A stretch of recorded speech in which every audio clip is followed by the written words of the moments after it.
There are a lot of men out there who want to fix the women by stealing their property, by stealing their rights, by usurping the right. I'm talking here at the time of divorce. And I'm talking here at the time when life, is broken down. The man's having an affair. He's enjoying himself. He's doing whatever he wants in a haram way or in whatever else way. Well, leave this woman alone. Let her go and do her thing. Let her continue in her life. Let her have her thing. And if you release her with honor.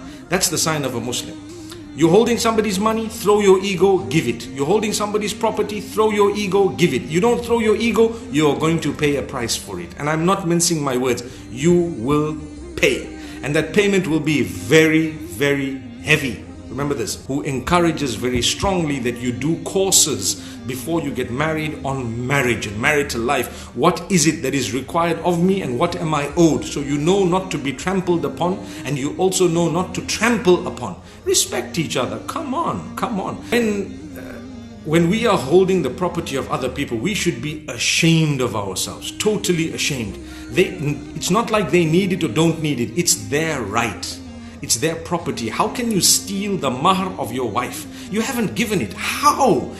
What do you think Allah's going to do? We need to be human beings. Come on. You should learn to love people and to care for them and to care for even those you dislike. Because you have family members. You have perhaps sons, daughters, brothers, sisters. How would you like it if they were treated that way? Some people would say, well, I don't mind. Astaghfirullah, you don't have a heart. You don't have a heart. Treat others the way you would like to be treated, because a day will come, if you have treated people badly, that Allah will create someone to pay you back by treating you 10 times worse. And the hadith says, if you create ease for someone, the Almighty will not only create ease for you in this world, but on the day of judgment, He will create ease for you. One of the qualities of the wealthiest of people is that he or she can forgive. Forgive. Don't hold it in your heart. It is a quality that is amazing to be able to forgive. Release. It's okay. What did you benefit from it? I'm gonna take this person's wealth. What am I gonna get from it? Give it to them. It's okay. Take it. And you know what? If they want this, take that too. Subhanallah. May Allah make it easy. Yes, the guy owes you the wealth. The guy owes you the mahr. The guy owes you the gold. The guy owes you whatever other belongings are there. The guy doesn't want to give it to you. I tell you what, you keep on going with your own life. Lead your life. And don't expect it to come, because Allah will bring it to you. Allah's going to give you your wealth. Say for example, $1,000 are owed to you.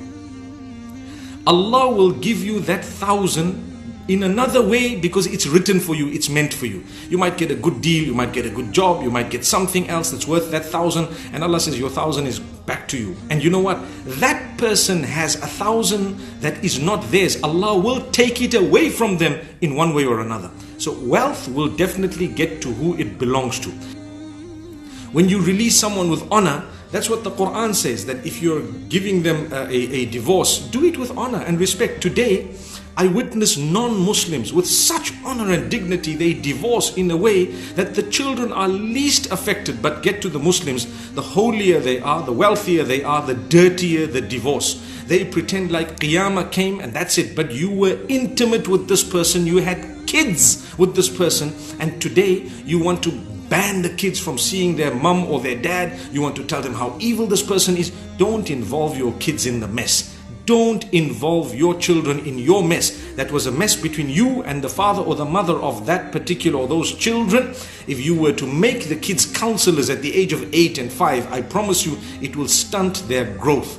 They don't deserve that. Let them understand, look, I didn't get along with your mom, but you know what? We're good people. She's still your mom. Until the end of the world, meaning ila qiyam as-sa'a, you go into the hereafter. Allah chose that as your mom, that person, and me as your dad, or whatever else. And you cannot believe that you are actually married into this family. That's what people say. I can't believe these are the people. I can't believe when they came across to ask for our hand in marriage, they were like the most holy, the most soft, the most well-natured, the most smiling, the most loving, the most kind. They brought gifts and they came with this and they came with that. And they only showed their true venom when things didn't go their way. That's why people show their true colors when things don't go their way. You want to see someone's true colors? Check what happens when things don't go their way. May Allah protect us. Resolve your matters. If you cannot, then Allah says separate with honor, with dignity. We don't have to be bitter. Don't talk bad about people after the divorce. It's over. You didn't get along with them. Someone else will get along with them. So your story is closed. Now move on. But the more we continue talking about our past and what happened, the less we would be able to succeed in our future. Remember this. The men are becoming greedy sometimes, such that they don't want to live with their wives because they're either having an affair, or they're either leading some form of a dark life, or they simply don't like the wife anymore. They neither share intimate moments with them. They probably sleep separately with them in a lot of cases, and they don't want to divorce them, and they don't want to do anything about it. They neither want to release them, nor do they want to keep them properly. This is prohibited. The Quran says that you should not leave a person mu'allaqah. Mu'allaqah meaning she is hanging. Neither can she say she is married, because the guy is not even behaving like a husband, and there's no rights being fulfilled. Nor can she say she's divorced, because she doesn't have the divorce. So in that case, normally the scholars are to come in and to resolve the matter. If need be, they can nullify that marriage. Unfortunately, a lot of scholars and a lot of ulama bodies and so on, they take a very long time to determine things and to try and make things work and to patch things up, and sometimes ridiculously so, sometimes rightly so. But I believe it needs to be expedited, in the sense that it shouldn't be taking too long, especially in this day and age, to determine what's happening. And if there is wrong happening, that nikah can be nullified and should be nullified very, very quickly. My brothers and sisters, increasingly people are becoming unhappy with their marriages, and it's causing a problem. Obviously, this does happen sometimes. We need to remember, try and resolve your matters, try and solve your problems, because you will have a problem with everyone if you're going to just divorce because of one problem. You're definitely going to be having problems with all sorts of people. If you're not going to be prepared to try and solve the matter, you're not going to get anywhere. May Allah make it easy for us. The nullification of a nikah is generally considered as one irrevocable talaq, which means if the two would like to come together, they may come together again with a new marriage, with a new nikah, but it's not like it's over forever and ever. Some of these greedy men have gone away with the belongings of their wives.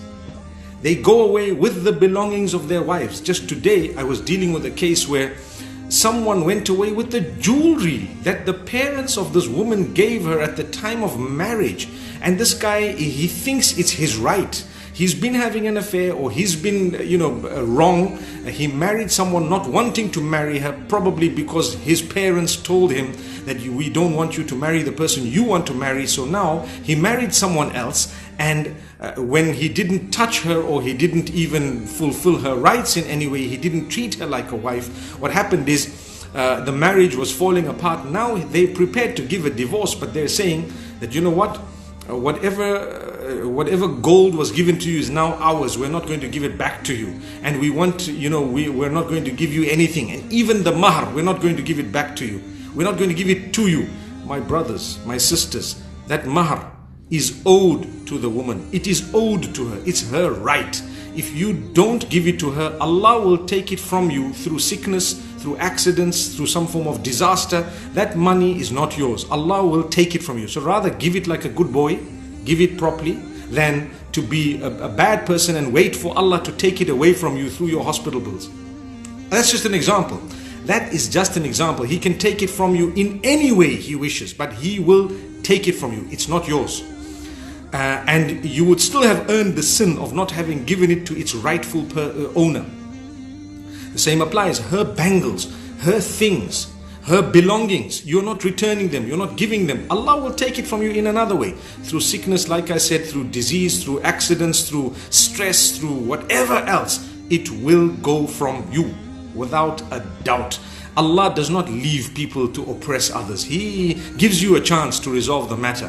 That chance differs from person to person, the length of it. Sometimes it's a few days, sometimes it's weeks, sometimes a few years, but never more than just a few years. It will come back to haunt you in such a way that you will not even know. Why is it that everything's going wrong? That's why we say when things go wrong for you, have you wronged someone? Have you stolen someone's wealth? Have you oppressed a person? Have you actually usurped the wealth of someone, sworn them, hurt their feelings? You pay for that. The Almighty makes sure that you pay for that. So don't think you're going to get away. So what I want to say, why are you so hard up that you don't even want to give a talaq? You don't even want to divorce this woman. You want to make life so difficult. Allah will create difficulty in your life in a short span of time. It will happen. You create difficulty for someone, the Almighty is watching. He gives you a period of time to resolve the matter. If you're not going to do that, He will create difficulty in your life.